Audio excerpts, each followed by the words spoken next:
അളിയെ ഇന്നലെ രാത്രി കാണാൻ പറ്റിയില്ല. ഒത്തിരി ലേറ്റ് ആയില്ലേ? സ്റ്റഡി ക്ലാസ് ഉണ്ടായിരുന്നു. ആ, എന്നിട്ടെല്ലാം സ്റ്റഡി ചെയ്തോ? സ്റ്റഡി ക്ലാസ് എടുക്കുന്നത് ഞാനാ. ഓ, അത് ഭയങ്കരം തന്നെ. ഒരു സന്തോഷ വാർത്ത അറിയിക്കട്ടെ, എന്നെ സസ്പെൻഡ് ചെയ്തു. അളിയന്റെ പെങ്ങളും കുട്ടികളും വഴിയാധാരായി. വന്നിട്ടുണ്ട്, എല്ലാവരും വന്നിട്ടുണ്ട്. ഒരു ഡിസ്മിസിലാണ് ഞാൻ പ്രതീക്ഷിക്കുന്നത്. ഓഹോ, INSP പ്രതികാരം ചെയ്യുകയാണ്. അളിയൻ ഭയപ്പെടണ്ട. RDPയുടെ കമ്മിറ്റി മീറ്റിംഗിൽ ഈ പ്രശ്നം ഞാൻ ഉന്നയിക്കും. അയ്യോ, അത്രയ്ക്കൊന്നും വേണ്ട. ഇല്ല, ഞങ്ങളുടെ കൂടെ നിന്നൊരു ഉദ്യോഗസ്ഥനെ സസ്പെൻഡ് ചെയ്താൽ ഞങ്ങൾ കൈയും കെട്ടി നോക്കിയിരിക്കില്ല. വേണ്ടി വന്നാൽ ഒരു കലാപം തന്നെ ഇവിടെ പൊട്ടി പുറപ്പെട്ടേക്കാം. സായുധ വിപ്ലവം ഞങ്ങൾക്ക് പുത്രിയല്ല. കുറെ കാലമായി ഞാൻ ഇത് കേൾക്കാൻ തുടങ്ങിയിട്ട്. എന്ത് പുല്ലാണടാ നിന്റെയൊക്കെ സായുധ വിപ്ലവം? ഒരു തോക്ക് നീ കണ്ടിട്ടുണ്ടോ? ബോംബ് എന്ന് പറഞ്ഞാൽ എന്താണെന്ന് നിനക്കറിയാവോ? അവന്റെ അമ്മയുടെ ഒരു സായുധ വിപ്ലവം. എടാ, മേലാങ്ങാതെ ഉരുട്ടി ഉരുട്ടി വിഴുങ്ങലല്ല നിന്റെയൊക്കെ രാഷ്ട്രീയം. അളിയ കഴുതേ, ഇനി നീ ഇവിടെ രാഷ്ട്രീയം പറഞ്ഞ് കേട്ടാൽ ഇട്ടിച്ച് നിന്റെ അസ്ഥിയെല്ലാം ഓടിക്കും. Bloody fool.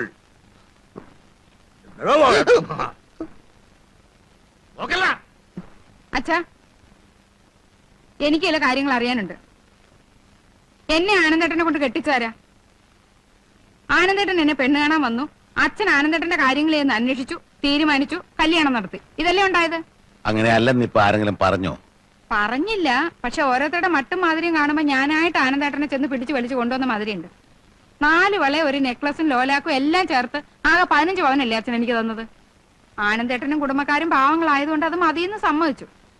ഞാൻ ഇത്തിരി സൗന്ദര്യം കുറഞ്ഞോളായിരുന്നെങ്കിൽ 50 പവനെങ്കിലും ഇല്ലാതെ അച്ഛൻ എന്നെ ഈ പടി കിടത്താൻ പറ്റുമായിരുന്നോ? പതമുള്ളിടം പാതാളം എന്ന് പറഞ്ഞ പോലെയാ. അച്ഛൻ റിട്ടയർ ചെയ്തപ്പോ കിട്ടിയ കാശൊക്കെ എന്തിയെ? അതിന് എനിക്ക് അവകാശമൊന്നുമില്ലേ? അമ്മയുടെ പേരിൽ ആ പറമ്പ് വാങ്ങുമ്പോ അച്ഛൻ ഒരു വാക്ക് ഞങ്ങളോട് ചോദിച്ചോ? നിന്റെ കാശ് കൊടുത്ത് പറമ്പ് വാങ്ങിക്കുമ്പോ അച്ഛൻ നിന്നോട് ചോദിച്ചാ പോരെ? ആ, ഇതാ ഞാൻ പറഞ്ഞത്. എന്റെ നിന്റെ ചേരിതിരിവ് ഇവിടെ തുടങ്ങിയിട്ട് കുറെ നാളായി. ഇവിടെ ഒരു ചേരിതിരിവും ഇല്ല.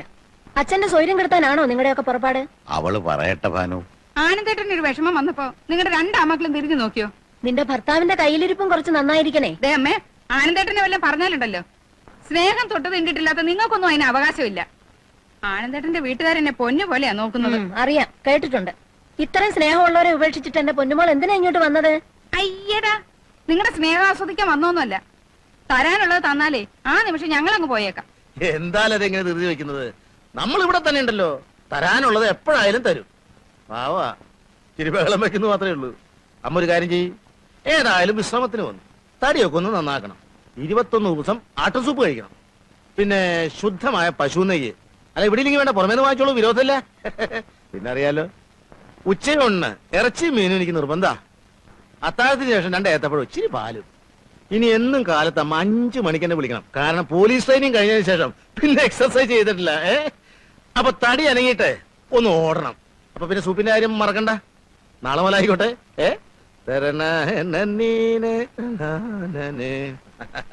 കാലത്തിന്റെ മോൾക്ക് പിടിപ്പത് പണിയുണ്ടല്ലേ.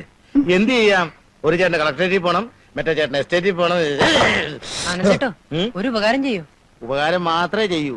ധാരാളം സമയമുള്ളതുകൊണ്ട് എന്തുപകാരം വേണമെങ്കിലും ചെയ്യാമല്ലോ. കുഞ്ഞളിയാൻ പറഞ്ഞോളൂ. ഒരു ടേപ്പ് റെക്കോർഡർ വാങ്ങിത്തരൂ. ഒന്ന് മതിയോ? മതി. ആ, ഇന്ത്യൻ വേണോ ഫോറിൻ വേണോ? ഏതാ പെട്ടെന്ന് ഇട്ടാച്ചാ അത്. വില കൂടിയത് വേണോ കുറഞ്ഞത് വേണോ? അതൊക്കെ ആനന്ദേട്ടന് ഇഷ്ടം. എന്നാ കൂടിയതായിക്കോട്ടെ. നാളെ കാലത്ത് 10 മണിക്ക് ഞാൻ ജപ്പാനിലേക്ക് പോണ്ടേ. അവിടെ ചെന്നാ സോണി കമ്പനിക്കാരൻ നേരിട്ട് വാങ്ങിക്കാമല്ലോ. ഒറിജിനൽ ആയിക്കോട്ടെ. എന്ത് നിനക്ക് ഞാൻ ഒലക്ക വാങ്ങിച്ചു തരടാ, ഇരുമ്പോലക്കാ.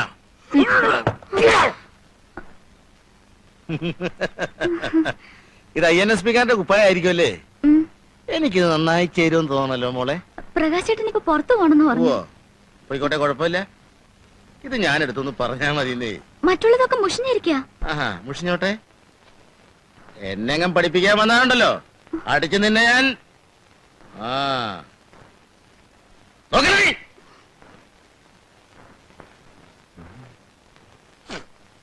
എല്ലാം തേച്ചു വെച്ചോടി. പ്രകാശേട്ടന്റെ മുണ്ട് ഷർട്ടും ആനന്ദേട്ടൻ എടുത്തോണ്ട് പോയി. ആനന്ദേട്ടൻ കൊണ്ടുപോയി. ബാക്കിയെല്ലാം മുഷിഞ്ഞിരിക്കാൻ പറഞ്ഞപ്പോ എന്നെ തിന്നാൻ വന്നു. ഓഹോ, ഈ മനുഷ്യനോട് കുഴപ്പമുണ്ടാകുന്ന തന്നെയാണല്ലോ വന്നിരിക്കുന്നത്. പ്രകാശേട്ടൻ കുഴപ്പത്തിനൊന്നും പോണ്ട. നീ മറിയുന്നേ, അവരെ കളി അവസാനിപ്പിച്ചിരുന്നു.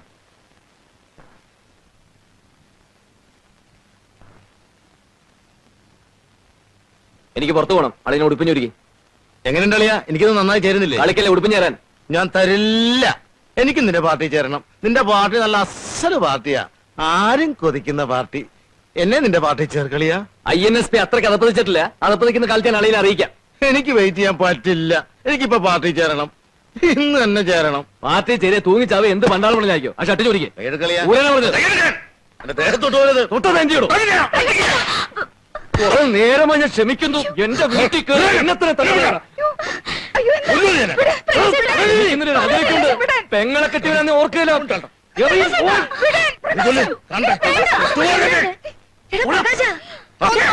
എന്നെ മക്കളെ എല്ലാരും നീ കൊന്നു. ഇതിനാണോ ചേട്ടാ ഓടിപ്പിടിച്ച് ഇങ്ങോട്ട് വന്നത്? ഇത്ര സ്നേഹമില്ലാത്ത വർഗമാണെന്ന് ഞാൻ അറിഞ്ഞു. ഇവരെയൊക്കെ സ്വന്തം പോലത്തെ കരുതാനുള്ള കൂലി ചേട്ടന് കിട്ടിയില്ലേ? എനിക്ക് കിട്ടി. അച്ഛാ, ഇതെങ്ങനെ വെറുതെ വിടുന്നൊന്നും അച്ഛൻ കരുതണ്ട. ഇവിടെ കോടതിയും പോലീസും ഒക്കെ ഉണ്ടല്ലോ. സസ്പെൻഷനിലാണെങ്കിൽ ഡിപ്പാർട്ട്മെന്റിൽ എനിക്ക് ഇപ്പോഴും നല്ല പിടിയാ. എല്ലാത്തിന്റെ ദഹത്തിന്റെ മുട്ടുസൂചി കയറ്റി ഞാൻ.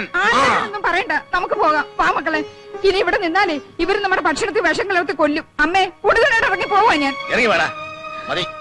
അതൊക്കെ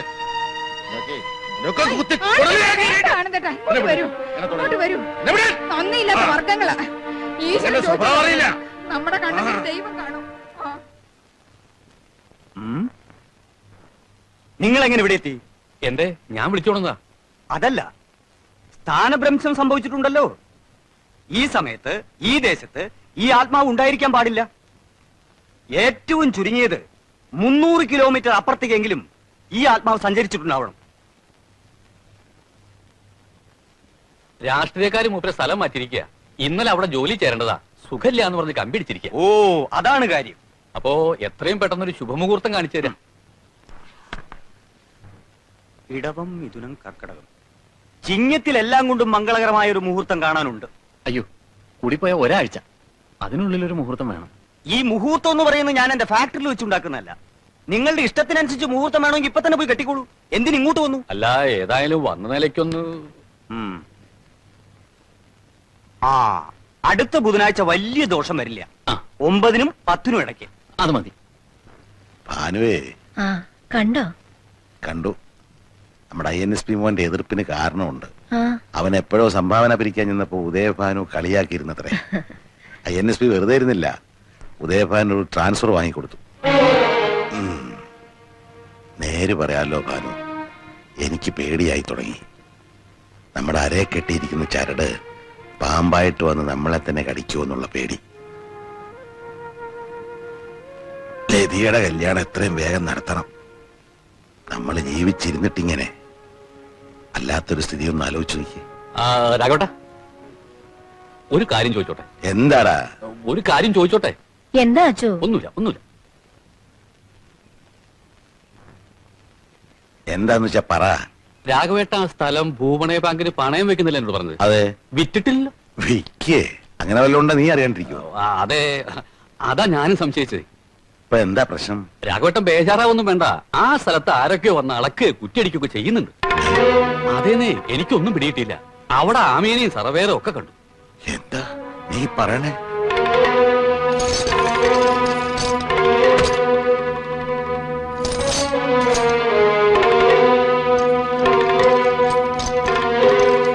അപ്പോഴേ ഈ പറമ്പിന്റെ ഉടമസ്ഥൻ വന്നിട്ടുണ്ട്. എന്താണ് സംഭവം എന്ന് പറയൂ സാർ. ഇത് retired station master Raghavan Nair, ഇദ്ദേഹത്തിന്റെ ഭാര്യയുടെ പേരുള്ള സ്ഥലമായത്. നോട്ടീസ് കിട്ടിയില്ലേ? ഇല്ല. ജപ്തിയാണ്. നിങ്ങളുടെ മൂത്ത മോനുണ്ടല്ലോ, എന്തായാലും പേര്? പ്രഭാകരൻ. അയാളുടെ പാർട്ടി ഓഫീസിന്റെ കെട്ടിടം പണിക്ക് വേണ്ടി ഈ സ്ഥലം ഇവരുടെ ബാങ്കിൽ പണയം വെച്ചിരുന്നു. ഭാനുമതിയമ്മ ഭാര്യയല്ലേ? അതെ. അവരാണല്ലോ പേപ്പർ ഒപ്പിട്ട് കൊടുത്തത്.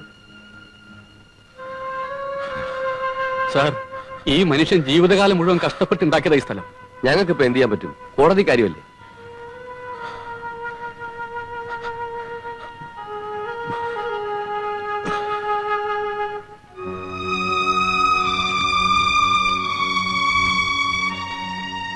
എങ്ങോട്ടാ പോയത്? അച്ചു എന്താ വന്ന് പറഞ്ഞത്? നീ എന്നെ ചതിക്കായിരുന്നല്ലേ? ഈ കാലം അത്രയും ഞാൻ അധ്വാനിച്ചുണ്ടാക്കിയ സ്ഥലമല്ലേ അത്. നമ്മൾ ഒന്നാണെന്ന് കരുതിയ അന്ന് നിന്റെ പേര് വാങ്ങിയത്. എന്നോടൊരു വാക്കുപോലും ചോദിക്കാതെ ഇത് ചെയ്യാൻ നിനക്ക് എങ്ങനെ മനസ്സ് വന്നു ഭാനു? എന്താ ഉണ്ടായേ? ചെന്ന് നോക്ക്, ബാങ്കുകാർ ജപ്തി ചെയ്തോണ്ടിരിക്കുക.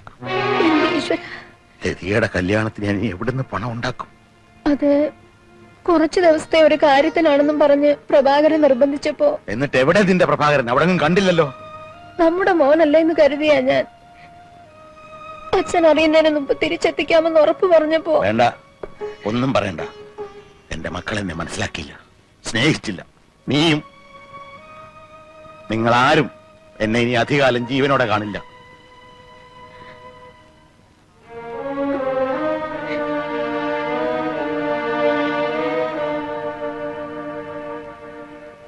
നേരെ ഒരുപാടായി.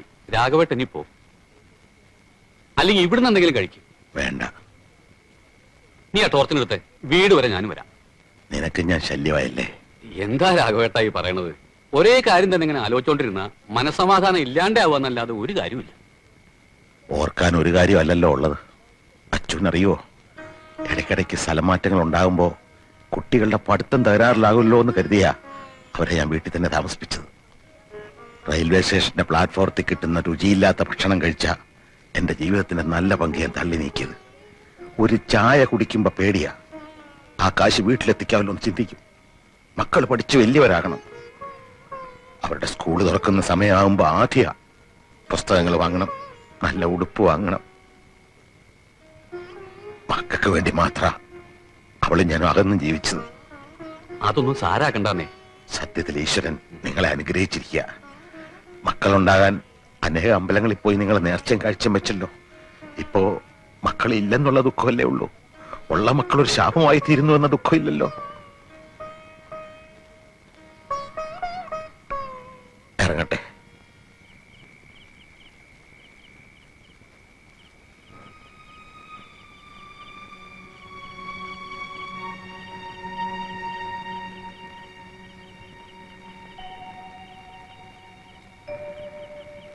നീ ഇതുവരെ ഉറങ്ങിയില്ലേ?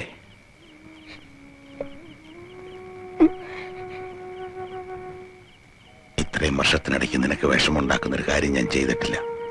നീ അതിന് അവസരം ഉണ്ടാക്കിയിട്ടുമില്ല. അപ്പോഴത്തെ വിഷമത്തിന് പറഞ്ഞ മറന്നുകളാ.